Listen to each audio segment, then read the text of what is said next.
We've got Senator Daniel Sparks now joining us here at Itawamba Community College. Senator, good to see you, sir. Thanks for coming on. Absolutely. Thank you for the invitation, and thank you for coming to Fulton, Mississippi. Yeah, man. Beautiful area up here, of course, but this is a fantastic institution, is it not? It really is. Dr. Allen and the team here have done a phenomenal job of showing what you can do in the community college environment, and also partnering with the mayor and with the city and the board of supervisors. They take so much pride in this college being here, and just really ingratiates itself into the community. And so we're blessed across the state to have community colleges, but Itawamba certainly sets itself apart. It's a big asset, are the community colleges for our state. We have 16, I believe, across the state. 15. Yes. Okay. And they just do such great work, and it's such a fabulous option for so many kids when they get out of high school to go the community college route.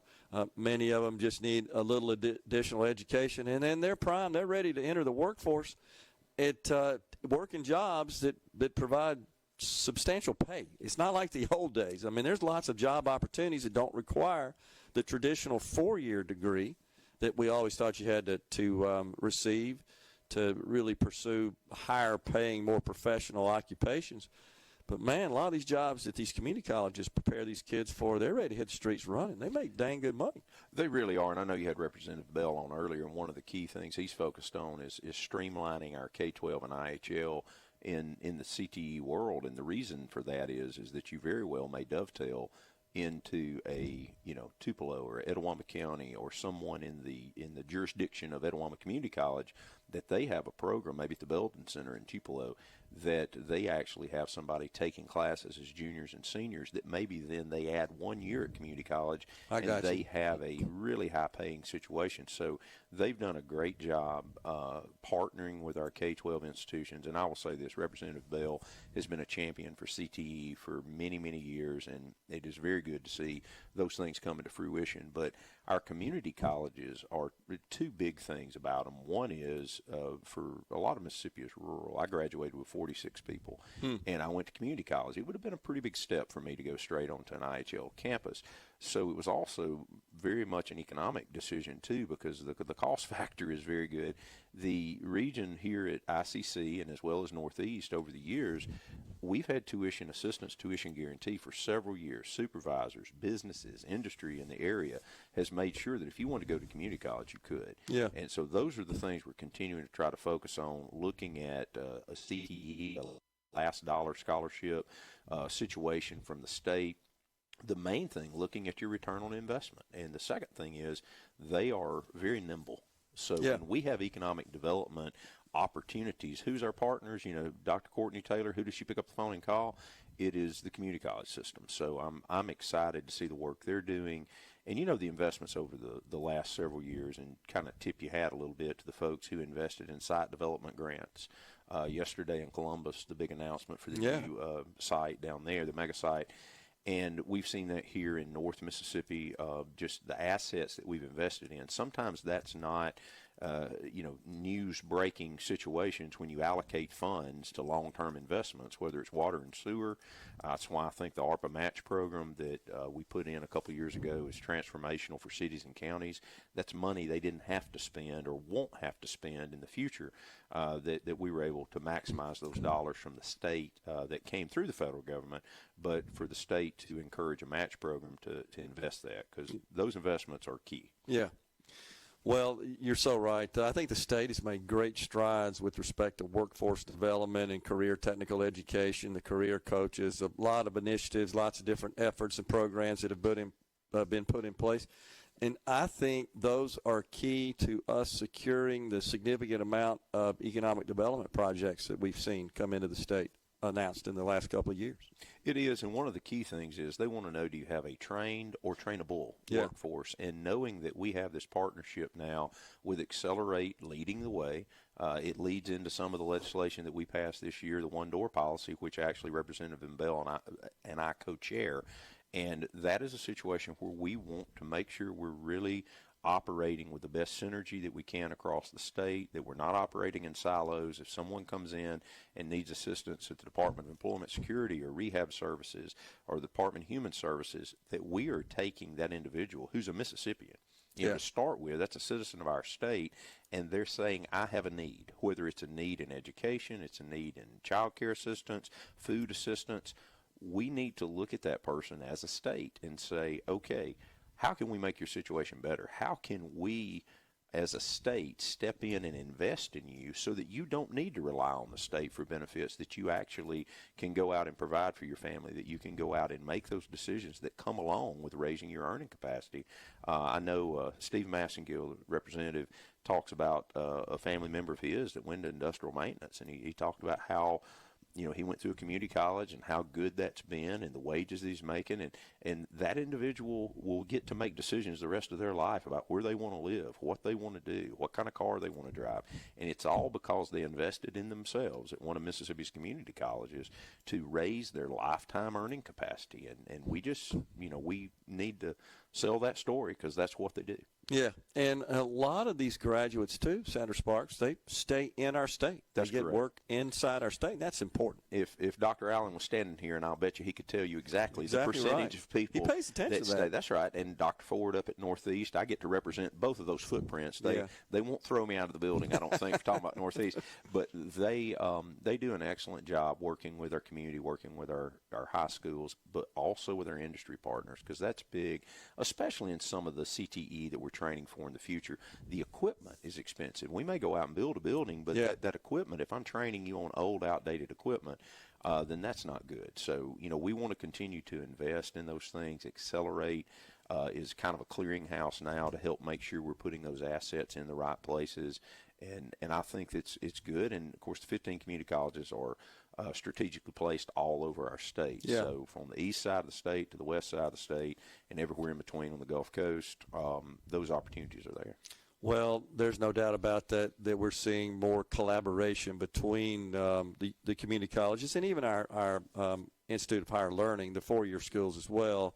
They're too working with industry, and they're listening. They're not just creating curricula and teaching students and sending them on their way. They're basically plugged in now to industry and finding out what skills do these students need to have to hit the ground running, and that's when they're employable. That's correct, and I do think, and people are probably going to get tired of hearing me say this, but ROI is going to become so important, return on investment.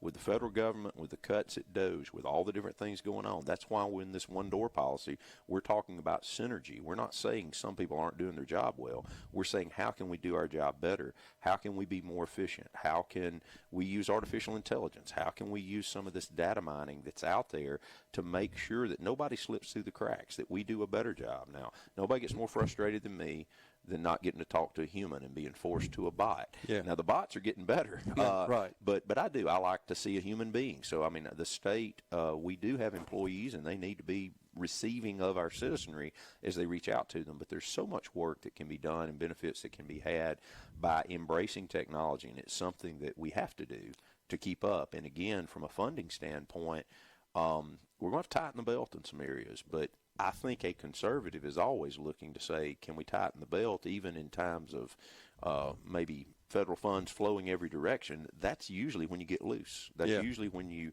sort of relax your rules a little too much, and then when you have to tighten them back up, everybody, is maybe focused on the wrong thing. It should have never gotten loose. What are you hearing from Jackson about gathering back up? I got to ask you that. Sure. And I think Representative Bell said, probably the same thing I would say, in the sense of the basic budgets, I think, have pretty much been agreed on. Yeah. There's a plus up for PERS. There's a plus up for insurance, that we all expected in these budgets. CPS or some group may have come forward and said, hey, we need this to, particularly focus on this area of government. But we've plussed up a lot of budgets in the last few years. When, when the lieutenant governor came in 6 years ago, we were in a position with CPS, DOC, a lot of these places. So we've seen plus up in budgets. But now it's deciding, what does the future look like? What's it going to be from the federal government? What does Medicaid cost? And I think that's where the real discussion is what are we going to do with the excess funds right now that we have in the state treasury. Still projected to produce around a $500 million surplus, I believe. I right? think so, $400 to $500 million. The big question, though, is too. I think the Senate's position, I know mine is, and the Lieutenant Governor's is, we need to make a lump sum infusion into PERS, $200 to $300 million. I think we need to bump the rainy day fund. Because we're going toward the pathway to elimination of income tax. Raise that rainy day fund up to a reasonable number. We're about at a break. You got to go? You hang around? I'd love to hang around. All right, we got Senator Daniel Sparks. We're on the campus of Itawamba Community College. It's graduation day. We're coming right back. Rhino, we're continuing our discussion with Senator Daniel Sparks. He represents Senate District 5. That's up here in the northeastern corner of the state. Beautiful area of the state. Always enjoy coming up here, Senator. You guys are blessed. And this is one of those deals where, like, am I in Mississippi? I mean, if you go to Tishomingo, you kind of wonder, like, you feel like you're not in the same state. That's right. It's the foothills of the Appalachians. I'll tell you, we are blessed. Beautiful. And with the 10-time waterway, with Bay Springs Lake, with the state parks up in Tish, and just you look everywhere you look, it's a beautiful part of the state. We're very fortunate. Absolutely. All right, so just continuing our discussion about 25, the unfinished business of 2025. We left out one little detail, which is we didn't get a budget passed.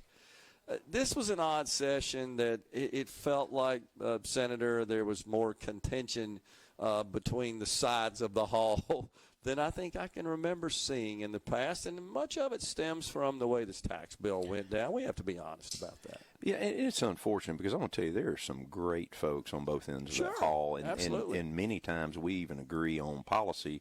We just may not agree on process. Okay. There's no question the House has been pushing for the elimination of the income tax.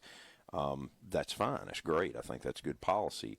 The question is, are we going to deal with the other major issues, including the largest liability of the state, which was the retirement system? Right. And that didn't seem to be a focus. So when we came together with the bill, ultimately we ended up with a bill that literally takes us to the pathway of elimination. It lowers the tax on groceries.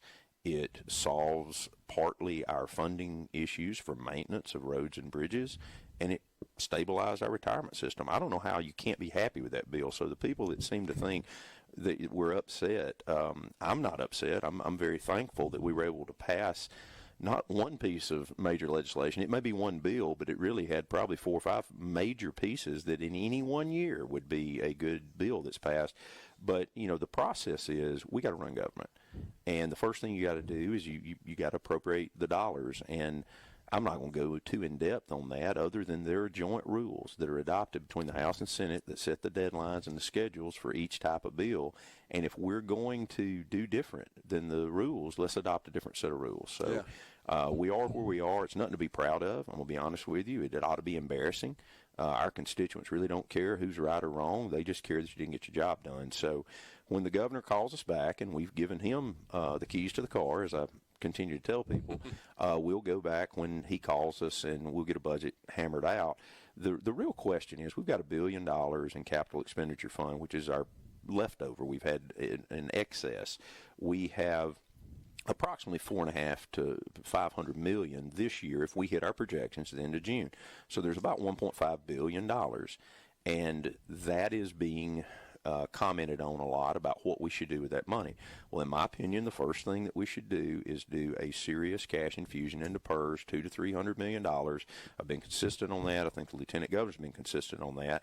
I've not heard that from the House. Now, I've heard a lot of talk about what they had in HB1, which you and I have talked about, was $100 million. But it was $100 million from the lottery, taken from the lottery, which was taken away from MDOT. Essentially, it's paid for by gas taxes. That's correct. And then $20 million that was taken from the Educational Enhancement Fund. Yep. So I didn't support doing it that way.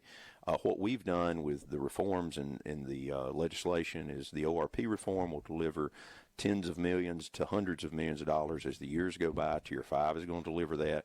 So there is already dedicated funds going toward it, but I do want more in a streamlined fashion. And it's easy for me to just stand up here and say, here's $100 million from this source, and that's easy. What we're trying to do is look at the whole system and say, how can we generate this revenue? And again, if we plus up our rainy day fund, I would like to say that $265 to $300 million should be the growth off of it go toward PERS. You pick up another 12 or 15 million there. But I want $100 million or more annually from a dedicated stream. But I do believe this year, if we put between 250 and 300 million into PERS. What that does is help keep the cost down on cities and counties, because they were asked for 25.92% from the PERS board, and they didn't want to do 22.4. Well, we're headed to 19.9. So every dollar the state puts into the PERS system is a way to keep cities and counties and K-12 from having to pay a higher employer rate, which they really don't need to have to pay. And objected to. That's strongly. correct, and strongly objected to. Then, if we plus up the rainy day fund, I think that's the smart thing to do. Is you lower your revenues, you up your savings account. You've got $500 million right there you spent. Now the question becomes, what do you do with Medicaid? Yeah. What do you do on the $400 million the feds have frozen at this time? $138 million of that, which is ESSER funds, that's K-12 funds. I can go ahead and tell you, I've looked at the list. $875,000 of that is right here in Itawamba County, the Itawamba County school system. Really? So I want to make sure they have that taken care of. That's $138 million. I'd take the position even like this, because everybody wants to talk about a local project bill. $875,000 at Itawamba County schools is about as local as it gets for me. And if we supplant the ESSER funds, we're spending $138 million. We have to spend the $40 million with MDOT to draw down the federal match dollars on transportation. That'd be foolish. Right. We need to continue to invest in our industrial parks, the MEDC grants. Why wouldn't we do that? What happened in Columbus is a good example of why we do those type of things. We've got several areas that we need ERBR on the Emergency Road and Bridge Fund. Part of the way the gas tax has been broken down will benefit state aid, so that money's going to local governments. The use tax percentage has been bumped up to go to local governments. We understand that. Senate Bill 2802 addresses dollars for fire trucks and volunteer fire departments. That's a big area. Like I know in my district, people need help buying these fire trucks. The costs are outrageous. So we certainly understand the need to do local project bills, but if you're sitting on $1 billion, and you know your revenues are coming down in the future, and you don't know what the federal government is going to do as far as funding, that's an issue. The second thing is, and there's some confusion on whether this is project or not, our community colleges and our IHLs are funded through the state to a great degree, and we used to do what is called a bond bill. We borrowed the money. That's right. Well, I said during the whole tax debate, we're not fixing to spend every dollar we got to pass a tax bill and then turn around and borrow money. That's not very conservative. So we anticipate that the community college and the IHL portion again this year will be direct money out of CapEx instead of going and borrowing that money. I think those are state assets where we are right now. I mean, this is Itawamba Community College, but this is the state of Mississippi. So talk about this fund. You mentioned at the top of the interview that $875,000 that this school district here, right? You said would lose. That's federal money that flows into the state for education. That's correct. ESSER funds came out, especially during the COVID period of time, and there were construction projects primarily. I heard Lance Evans this week speaking Tupelo, and I think $42 million of it is construction.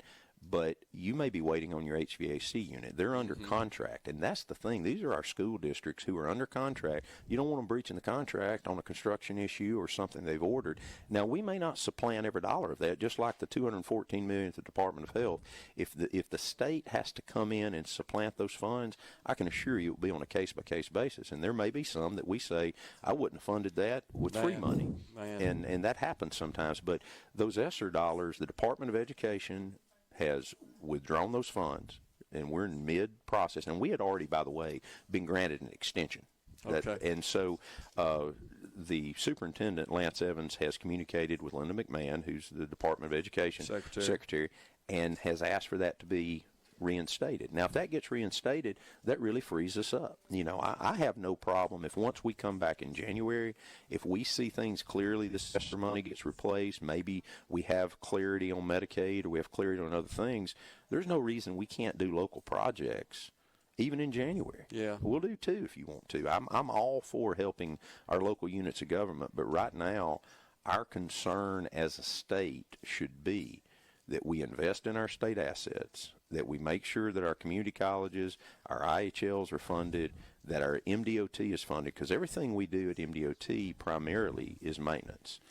Before we go, are you concerned that down the road, as we, in accordance with the tax reform bill, that we start chipping away at the income tax, that we may approach a budgetary problem? I'm not. I'm the investment that we're seeing right now. I mean, we've got probably 3,000 or 4,000 jobs in Marshall County that have yet to go online that have been announced. Aluminum Dynamics down in Columbus. We have a lot of good things out there. I give Governor Reeves credit. We've had substantial investment in the state of Mississippi, so I do see growth.